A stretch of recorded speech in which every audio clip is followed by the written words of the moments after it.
प्रिय विद्यार्थियों, एक बार फिर से स्वागत है आपका अपनी एपीएस ऑनलाइन क्लासेस में। हमारा जीव विज्ञान विषय में 8वां अध्याय यानी चैप्टर 8 हमने चालू किया है। ऐसा इसलिए किया है क्योंकि ये जो चैप्टर है उसका नाम कोशिका जीवन की इकाई, जो कि आप पहले से पढ़ चुके हैं।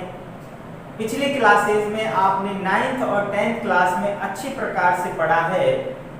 तो ऐसा नहीं है कि हमने पहले चैप्टर से शुरू क्यों नहीं किया, हम पहले चैप्टर से भी करेंगे, लेकिन ये चैप्टर आपने बहुत अच्छी तरह से पहले पढ़ा है ताकि आपको पता रहे कि आगे विस्तार से कोशिका के बारे में हम क्या क्या चीज़ों के बारे में पढ़ेंगे। तो इस चैप्टर में हमने कोशिकाएं कितने प्रकार की होती हैं, कोशिकाएं की संरचना क्या है, पादप कोशिका क्या होती है, जंतु कोशिका क्या होती है, उनमें अंतर क्या होता है, ये सब हम प्रीवियस वीडियो यानी हमारी जो पहले वाली वीडियो है उनमें हम पढ़ चुके हैं। और मुझे उम्मीद है कि आपको बहुत अच्छा लग रहा है और आगे भी हम लगातार इसी प्रकार से वीडियो आपको पूरी डालते रहेंगे, इसमें अपलोड करते रहेंगे। आप लगातार अपनी वीडियो जो है वो देखते रहिए। आज का जो वीडियो है हमारा, जैसा यहाँ आपको लिखा हुआ है पार्ट नंबर 11, अर्थात ये 11वां भाग है। चैप्टर 8वां हमारा चल रहा है cell the unit of life, यानी कोशिका जीवन की इकाई। कोशिका जो होती है वो जीवों की इकाई है, जीवन की इकाई है। कोशिका के द्वारा ही सभी कार्य हमारे शरीर में होते हैं। जीव विज्ञान, जैसा आप सभी को पता है, हम जीवों का अध्ययन करते हैं, चाहे वो प्लांट हो या एनिमल हो, सभी का अध्ययन हम बायोलॉजी के अंदर करते हैं। और बायोलॉजी वो विषय है जहाँ से आगे चलकर आप मेडिकल क्षेत्र में या कोई भी जो है चिकित्सा का जो क्षेत्र होता है वहाँ पर आप जाते हैं। अगर आप इंटरेस्टेड हैं चिकित्सा क्षेत्र में जाने, आप डॉक्टर बनना चाहते हैं, आप कंपाउंडर, नर्सेज, या आप किसी भी लैब टेक्नीशियन या फार्मा कंपनी के अंदर जॉब करना चाहते हैं, तो निश्चित रूप से आपको जो है बायोलॉजी सब्जेक्ट के द्वारा ही वहाँ पर योग्यता यानी आपका जो एलिजिबिलिटी है वो कंप्लीट होगी। तो इसके लिए आप बायोलॉजी सब्जेक्ट आपके पास होना जरूरी है। तो यहाँ हम देख रहे हैं, आज जो हम वीडियो लेकर आए हैं उसमें आपको कोशिका भित्ति की परासंरचना, हालांकि पिछली वाली वीडियो में हमने कोशिका भित्ति की संरचना के बारे में बताया, लेकिन अल्ट्रा स्ट्रक्चर यानी परासंरचना वैसे हमारे सिलेबस के अंदर इतना डिटेल से नहीं है, लेकिन फिर भी मैं आपको बता देता हूँ सूक्ष्म रूप से, संक्षिप्त रूप से हम किस प्रकार से कोशिका भित्ति की परासंरचना में क्या क्या भाग होते हैं, उन सभी के बारे में हम चर्चा करेंगे। तो जब हम इलेक्ट्रॉन माइक्रोस्कोप से, देखिए माइक्रोस्कोप 3 प्रकार के हम पढ़ेंगे।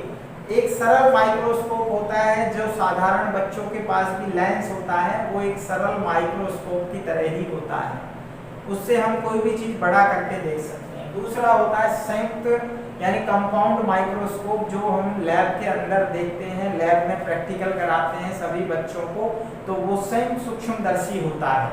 सेल की स्ट्रक्चर, ब्लड का टेस्ट हमारे यहाँ है, सभी बच्चों का ब्लड टेस्ट करवाते हैं, उनका जो है ब्लड ग्रुप क्या होता है ये सबको बताया जाता है। 12th क्लास के जितने भी बच्चे हैं उन सबको हमने जो है ब्लड ग्रुप का टेस्ट कराया है। जो पास होके गए हैं 11 से, आप उनसे पूछ सकते हैं। तीसरा होता है इलेक्ट्रॉन सूक्ष्मदर्शी, जो कि बहुत ही हाई पावर का होता है। इससे सूक्ष्म ऑर्गन्स यानी जो कोशिका के छोटे छोटे ऑर्गन्स हैं उनको बड़ा बृहद रूप से आवर्धित करके देखा जाता है, क्योंकि इसकी आवर्धन क्षमता बहुत ज्यादा होती है। तो इलेक्ट्रॉन सूक्ष्मदर्शी से देखने पर कोशिका भित्ति में हमें 2 चीजें प्रमुख रूप से नजर आती हैं। एक होते हैं तंतु जिन्हें फाइब्रिल्स कहते हैं, दूसरा होता है मैट्रिक्स यानी आधात्री। फाइब्रिल्स जो होते हैं तंतु वो सेलुलोज के बने होते हैं। जैसा कि हमने पढ़ा है कोशिका भित्ति सेलुलोज से बनी होती है। पादपों में कोशिका भित्ति सेलुलोज से बनी होती है, कवकों में काइटिन से बनी होती है, जंतुओं में कोशिका भित्ति नहीं होती। यहाँ आप देख सकते हैं कि एक सेलुलोज का जो अणु है वो लगभग 3000 ग्लूकोज के अणुओं से बनता है। ध्यान रखना 3000 ग्लूकोज के अणु मिलकर एक सेलुलोज अणु बनाते हैं। सेलुलोज वो बहुलक है जो प्रकृति में सबसे ज्यादा मात्रा में मिलता है। ध्यान रखना सेलुलोज वो बहुलक है जो प्रकृति में सबसे ज्यादा पाया जाता है। इसके बाद सेलुलोज के 100 अणु मिलकर, देखिए 100 अणु मिलकर सेलुलोज के एक माइसेली या मिसेल बनाते हैं। ये एक मिसेल है, ठीक है। कितने ऐसे 100 यहाँ पर सेलुलोज अणु हैं वो मिलकर एक माइसेली बना रहे हैं, और ऐसे 20 माइसेली, ये देखिए यहाँ पर जैसे ये 20 हैं, ठीक है। ये 20 माइसेली मिलकर एक माइक्रोफाइब्रिल बनाते हैं, यानी सूक्ष्म तंतु बनाते हैं। और फिर ऐसे सूक्ष्म तंतु 250 लगभग 250, ये देखिए अब यहाँ पर संख्या यहाँ पर कम हो सकती है, लेकिन कुल मिलाकर कितने हैं ये 250 जो है ये माइक्रोफाइब्रिल मिलकर मैक्रोफाइब्रिल, मैक्रो मतलब बड़ा, माइक्रो मतलब छोटा, तो एक बड़ा बृहद तंतु बनाते हैं। और इस बृहद तंतु का व्यास आप देख सकते हैं 250 एंगस्ट्रम होता है, जो कि बहुत छोटी यूनिट है। आप जानते हैं एंगस्ट्रम यूनिट बहुत छोटी यूनिट है। तो यहाँ पर आप देख सकते हैं किस प्रकार, इसे आप ऐसे समझ लीजिए कि ये एक सेलुलोज तंतु है, ऐसे 100 तंतु मिलकर एक बड़ा ये क्या बना रहे हैं, माइसेली बना रहे हैं, ठीक है। इसी प्रकार ये एक जो है माइक्रोफाइब्रिल बन रहा है, और फिर ये इतना बड़ा मोटा तंतु। तो इस प्रकार ये जो तंतु है जिसको हम माइक्रोफाइब्रिल मैक्रोफाइब्रिल कह रहे हैं, ये मान लीजिए ये एक तंतु है, राइट। अब ये तंतु किससे मिलकर बना है, 250 लगभग माइक्रोफाइब्रिल से मिलकर बना है। ऐसे तंतु जो हैं कोशिका भित्ति के अंदर इस प्रकार जमा हो जाते हैं, ठीक है, इस प्रकार जमा रहते हैं। और बीच में आप देख रहे हैं यहाँ मैट्रिक्स यानी आधात्री जमा हो जाते हैं।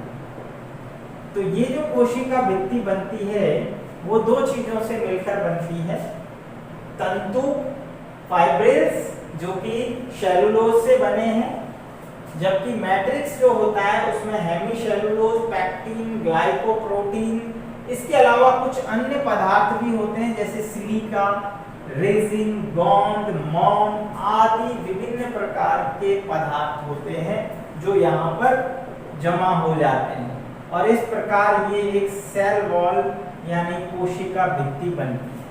पिछले वीडियो में आपको बताया था कि कोशिका भित्ति दो सिद्धांतों के अनुसार निर्मित होती है। एक बताया आपको कणाधान का सिद्धांत, तो उसमें कण जमा होते रहते हैं। एक बताया आपको स्तराधान का सिद्धांत, तो दोनों ही सिद्धांत मिलकर कोशिका भित्ति का निर्माण करते हैं। तो यहाँ हम कह सकते हैं कि जो सेल वॉल होती है यानी जो कोशिका है, ये देखिए कोशिका है, आप एक बार इससे फिर समझ लीजिए, ये केंद्रक है। और कोशिका भित्ति जो है इसकी अगर हम संरचना की बात करें तो यहाँ पर आप देख रहे हैं कि बाहर की तरफ ये कोशिका भित्ति, ठीक है। और ये जो कोशिका भित्ति है वो किससे मिलकर बनी होती है, ये तंतु और आधात्री से मिलकर बनी होती है। और ये एक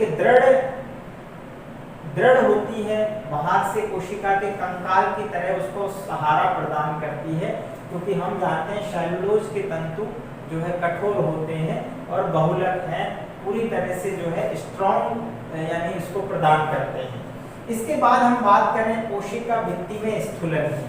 कोशिका भित्ति में स्थूलन यानी इसको हम मोटाई भी कह सकते हैं कि जैसे जैसे कोशिका भित्ति में परतों का निर्माण होगा तो इसकी मोटाई बढ़ेगी।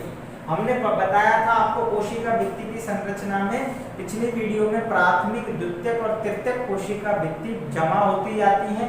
जैसे मान लो ये प्राथमिक कोशिका भित्ति, द्वितीयक और तृतीयक, तो इस प्रकार पूरी कोशिका भित्ति को बना देती है। तो इसमें लगातार जमाव होता है, तो इसी को हम स्थूलन कहते हैं। स्थूलन को सामान्य भाषा में ऐसे समझ लो जैसे मोटाई होना यानी थिकनेस। तो कोशिका भित्ति की थिकनेस हो रही है, तो यहाँ हम क्या कहेंगे, कोशिका भित्ति निर्माण के समय कोशिका भित्ति की मोटाई का बढ़ना कोशिका भित्ति का स्थूलन कहलाता है। कोशिका भित्ति का स्थूलन कहलाता है, अर्थात थिकनेस ऑफ सेल वॉल। यह वलयाकार, सर्पिलाकार, जालिकावत, गर्त में, सोपानवत कई प्रकार से हो सकती है। तो यहाँ हमने बताया, इतना विस्तार से हमारे इसमें नहीं आएगा सिलेबस में, ये चीज आप आगे कॉलेज में जाएंगे तो वहाँ और डिटेल से सभी चीजों को ये वही आपको बताया है। तो वलयाकार का मतलब क्या हुआ, ये जैसे मान लो हमने जाइलम की जो है कोशिका ली है, जैसे चार्ली नलिका कोशिका होती है, तो उसमें आप देख रहे हैं यहाँ पर ये वलयाकार, ये एक छल्ला बन गया है। तो ये रेड कलर से जो हमने दिखाया है ये स्थूलन है। स्थूलन का मतलब मोटाई, यानी यहाँ पर वलयाकार रूप से मोटाई हो गई है कोशिका भित्ति में। सर्पिलाकार में क्या होगा, इस तरह से सर्पिलाकार क्रम में मोटाई होगी, थिकनेस बढ़ेगी। जालिकावत में आप देख रहे हैं जाल के समान एक मैश बन जाती है, जाल बन जाता है, रेटिकुलेट भी कहते हैं इसको। तो जालिकावत रूप से मोटाई यानी थिकनेस बढ़ती है। गर्त में की बात करें तो इसमें क्या होता है, पूरी कोशिका भित्ति के अंदर, कोशिका जो है उसके अंदर पूरी भित्ति में थिकनेस हो जाती है, लेकिन कुछ स्थान ऐसे होते हैं जहां पर थिकनेस नहीं होती है, इन्हें हम गर्त कहते हैं, राइट। पिट्ट, गर्त या पिट्ट। गर्त दो प्रकार के होते हैं, एक साधारण गर्त होता है और एक होता है परिवेशित गर्त, अभी बताएंगे इसको भी। इसके बाद एक चीज और यहाँ पर ध्यान रखनी है, कोशिका भित्ति की संरचना में जीव द्रव्य तंतु होते हैं। जीव द्रव्य तंतु क्या होते हैं, इनको समझने के लिए यहाँ आपको एक छोटा सा मैं डायग्राम बना के बताता हूँ। यहाँ पर आप देख रहे हैं कि एक कोशिका भित्ति ये है, ठीक है, और दूसरी कोशिका जो है यहाँ पर अगर मान लें अपन, ये दूसरी कोशिका है, ठीक है, और ये दोनों के बीच में हमने कहा मध्य पटलिका होगी।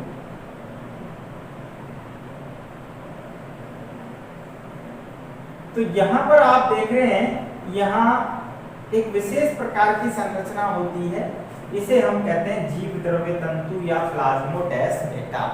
अब ये प्लाज्मोडेस्माटा का क्या काम करते हैं, ये देखिए यहाँ पर हमने लिखा जीव द्रव्य तंतु। दो पादप कोशिकाओं के मध्य जीव द्रव के परस्पर संवहन, यानी जीव द्रव के परस्पर संवहन, आदान प्रदान के लिए इसका जीव द्रव, ये दूसरी कोशिका का जीव द्रव। चूंकि यहाँ पर कोशिका भित्ति है तो जीव द्रव सीधा सीधा यहाँ से तो प्रवेश कर नहीं सकता, इसलिए इसमें बीच में क्या होते हैं, ये जीव द्रव्य तंतु यानी प्लाज्मोडेस्माटा पाए जाते हैं। और यहाँ से क्या होता है, इस कोशिका का जीव द्रव इधर और इस कोशिका का जीव द्रव इधर आसानी से संवहन करता है, यानी आदान प्रदान होता है। तो ये विशेष प्रकार के जीव द्रव्य तंतु होते हैं जो कोशिका भित्ति में उपस्थित होते हैं। तो एक ये भी बहुत इंपॉर्टेंट पॉइंट है, ध्यान रखना कि जीव द्रव्य तंतु क्या होते हैं। तो कोशिका भित्ति की संरचना में एक ऐसे स्थान जहां से दो कोशिकाओं के मध्य जो आसन्न कोशिका है, आसन्न मतलब जो चिपकी हुई सेल है, उनके आपस में जीव द्रव परस्पर संवहन करते हैं ड्यू टू प्लाज्मोडेस्माटा यानी जीव द्रव्य तंतुओं के द्वारा। तो यहाँ से हमने देखा कि जो कोशिका भित्ति की परा संरचना है वो तंतु मैट्रिक्स से बनी है, किस प्रकार बनी है ये आपको पता है। इसके अलावा कोशिका भित्ति में स्थूलन यानी मोटाई कैसे बनती है, तो वलयाकार, सर्पिलाकार, जालिकावत, गर्त में और सोपानवत भी हो सकती है। इस तरह से सीढ़ियों के समान भी कई प्रकार से देखा जाता है। जीव द्रव्य तंतु यानी प्लाज्मोडेस्माटा।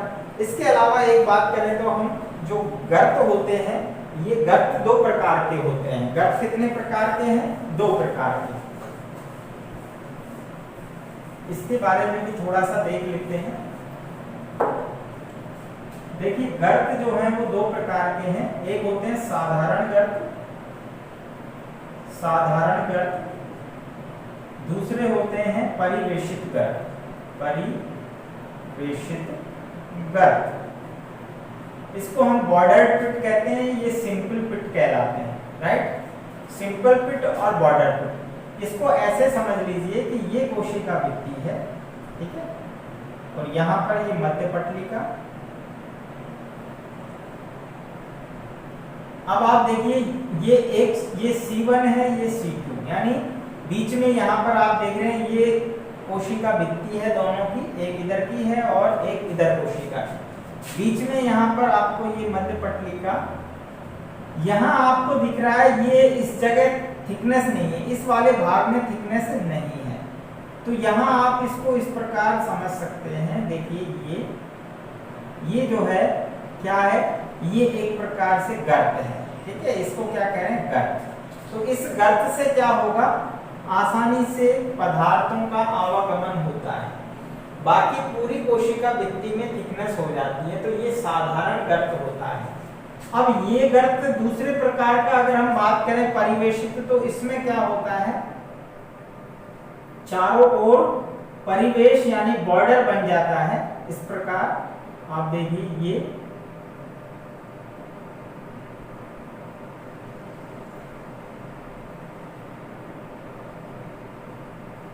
तो यहाँ ये परिवेश यानी इसके चारों ओर एक बॉर्डर बन जाता है। एक ये अलग प्रकार का है, ध्यान रखना। तो यहाँ पर आप देख रहे हैं ये इतना सा जो छिद्र आपको नजर आ रहा है, ठीक है, यहाँ से इसको इस प्रकार हम समझ सकते हैं। ये देखिए, तो ये तो छिद्र हो गया, ठीक है, गर्त छिद्र, और ये इसका परिवेश। तो यहाँ आप देख सकते हैं कि ये परिवेशित गर्त है। सबसे इंपॉर्टेंट जो चीज है यहाँ पर, वो आपसे क्वेश्चन पूछे जाते हैं एग्जाम के अंदर। यहाँ एक बीच में जो झिल्ली होती है गर्त में, तो ये एक फूली हुई संरचना है जिसे टॉरस कहते हैं, टॉरस, दैट इज टॉरस। ये टॉरस जो है ये क्या करती है, जो जीव द्रव का बहाव होता है, एक इधर कोशिका है एक इधर कोशिका, ठीक है, तो इसमें जीव द्रव का जो बहाव होगा उसको कंट्रोल करेगी। मान लीजिए ये इधर भी जा सकता है, इधर आके चिपक गया तो इधर से बंद कर देगी, ठीक है, अगर इधर आ गया तो इधर इसको, जैसे एक कोई भी चीज को छिद्र को बंद करने के लिए डार्ट होती है तो उसका काम करती है, तो ये कहलाती है टोरस। तो दो प्रकार के गर्त हुए कोशिका भित्ति के अंदर। साधारण गर्त इस प्रकार से होगा, परिवेशित गर्त में परिवेश होता है, चारों ओर उसके बॉर्डर होता है, जबकि इसमें बॉर्डर नहीं होता है। तो ये जो है कोशिका भित्ति की परासंरचना की बात। इसके बाद हमारा एक टॉपिक है इसमें कोशिका भित्ति के कार्य। हमारा जो आज का टॉपिक था इसमें कोशिका भित्ति की परासंरचना, स्थूलन एवं कार्य। तो अब कोशिका भित्ति के कार्य की हम बात करें तो कोशिका भित्ति कौन कौन से कार्य करती है। सबसे पहला कार्य है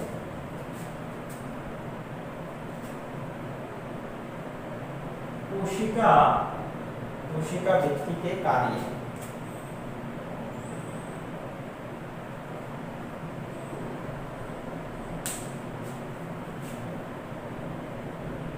कोशिका को निश्चित आकृति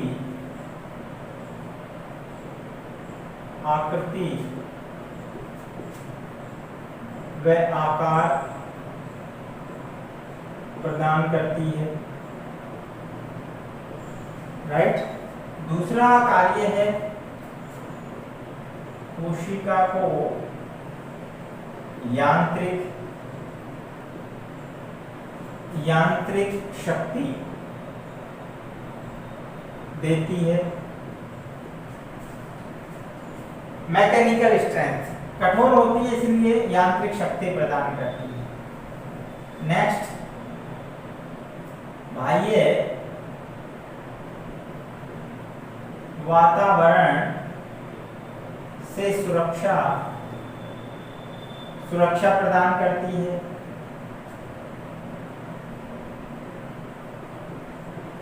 नेक्स्ट, कोशिका का बाह्य कंकाल बनाती है। अंदर का कंकाल तो कोशिका के अंदर अंतःप्रदव जालिका है उसको कहते हैं, जबकि कोशिका का बाह्य कंकाल जो होता है वो क्या होती है, कोशिका भित्ति होती है। प्लाज्मोडेस्माटा द्वारा दो कोशिकाओं के मध्य जीव द्रव्य का संवहन करती है, जीव द्रव्य का संवहन करती है प्लाज्मोडेस्माटा के द्वारा। तो यहाँ पर हमने देखा कि कोशिका के जो कार्य हैं वो मुख्य रूप से आप देख रहे हैं, कोशिका को निश्चित आकृति एवं आकार प्रदान करती है। हम जानते हैं कोशिका का आकार जो है वो कोशिका भित्ति जैसी होगी, उसी के अनुसार होता है। कोशिका को यांत्रिक शक्ति, मैकेनिकल स्ट्रेंथ प्रदान करती है। हमने बताया था आपको कि जो पादप कोशिकाएं, अब ये देखिए पादप कोशिका से बना है तो ये निश्चित रूप से हार्ड होगा, सॉफ्ट नहीं है। जबकि जो हमारी एनिमल सेल है उसमें कोशिका भित्ति नहीं है तो वो सॉफ्ट होती है, सीधी सी बात है। नेक्स्ट, बाह्य वातावरण से सुरक्षा प्रदान करती है, कोशिका का बाह्य कंकाल बनाती है। ठीक है, प्लाज्मोडेस्माटा द्वारा दो कोशिकाओं के मध्य जीव द्रव्य का संवहन करती है। इसके अलावा बहुत सारे पदार्थ जो आपको बताए थे इसके अंदर मिले होते हैं। ठीक है, जैसे सिलिका बताया था, तो सिलिका आपको पता है जो हम आजकल जैसे बाजरा है, मक्का है, ज्वार है, गन्ना है, इसकी तने के ऊपर आपने देखा होगा एक मोटी परत होती है और वो बहुत हार्ड होती है। कई बार हाथ कट जाता है हमारा, पत्तियों को अगर हम हाथ से जोर से खींचते हैं तो हाथ कट जाता है। तो वो जो उसमें धार होती है वो वास्तव में सिलिका के आवरण से होती है। तो ये क्वेश्चंस पूछे जाते हैं, बहुत छोटे छोटे क्वेश्चंस और इंटरेस्टिंग क्वेश्चंस बनते हैं कि भाई जो है इसमें ऐसा कौन सा आवरण होता है जिससे जो है ये रेती के समान धारदार हो जाती है, तो सिलिका का आवरण।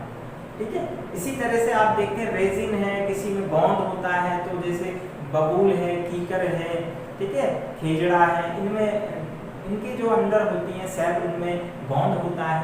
इसके अलावा रेजिन होते हैं, जैसे हम पढ़ते हैं हमारे जो हींग है वो रेजिन होता है।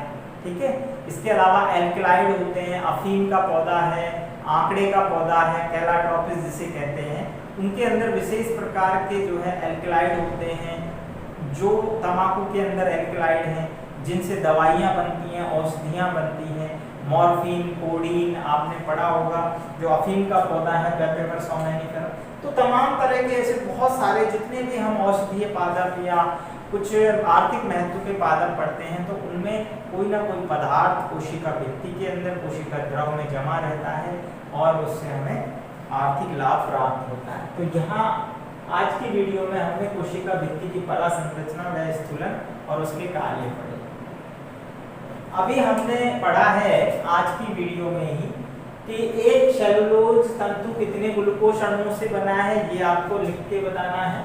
पादप कोशिका भित्ति में जीव द्रव का संवहन किस रचना द्वारा होता है, उस रचना का नाम बताना है जिससे दो पादप कोशिकाओं के मध्य जीव द्रव का परिवहन होता है। आज की वीडियो के अंदर ही आपको ये क्वेश्चन मिलेंगे, ध्यान से समझिए। आप कमेंट बॉक्स में नीचे टाइप करके अपने आंसर जल्दी से जल्दी हमें भेजिए। मिलते हैं नेक्स्ट वीडियो के अंदर।